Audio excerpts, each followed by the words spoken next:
గుర్రం జాషువా గారి 130వ జయంతి సభ పెద్ద ఎత్తున రాష్ట్ర వ్యాప్తంగా జరుగుతోంది. నవయుగ కవి చక్రవర్తి గుర్రం జాషువా గారు తన రచనల మొత్తాన్ని సామాజిక స్పృహతోటి రాసినటువంటి నేపథ్యం ఉంది.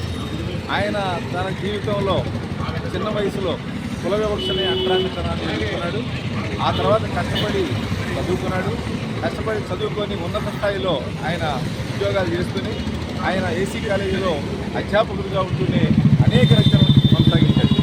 ఆ రోజుల్లో దేశంలో కుల వివక్ష అంటరానితనాన్ని అనేటువంటి పెద్ద ఎత్తున కొనసాగింది. ఆయన జీవితాంతం కుల వివక్ష అంటరానితనానికి వ్యతిరేకంగా, మూఢనమ్మకాలకు వ్యతిరేకంగా, అదేవిధంగా మహిళల యొక్క అభ్యున్నతి కోసం ఆయన పాటుపడ్డాడు.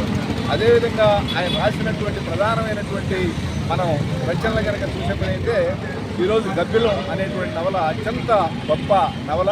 కాబట్టి ఈరోజు భారతదేశానికి స్వతంత్రం వచ్చి 70 సంవత్సరాలైన కుల వివక్ష అంటరానితనం అనేటువంటిది నేటికి కొనసాగుతూనే ఉన్నాయి. దళితుల మీద దాడులు కొనసాగుతూనే ఉన్నాయి. మహిళల మీద అత్యాచారాలు కొనసాగుతూనే ఉన్నాయి.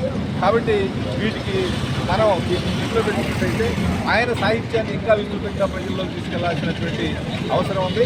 ఆ రకంగా ఈరోజు గుర్రం జాషువా ఆశయాలను ముందుకు తీసుకెళ్లడం కోసం అన్ని రంగాలు, అన్ని సంఘాలు, ప్రజలంతా తీసుకెళ్లాలి.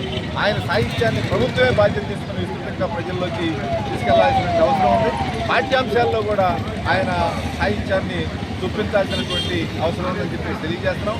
గుంటూరులో ఆయనకి సంబంధించినటువంటి సమాధి కానీ, వాళ్ళకి సంబంధించినటువంటి అంశాలు కానీ చాలా ఉన్నాయి. వాటిని వారి యొక్క స్థితిశీలంగా మార్చాలని చెప్పేసి మేము విజ్ఞప్తి చేస్తాం.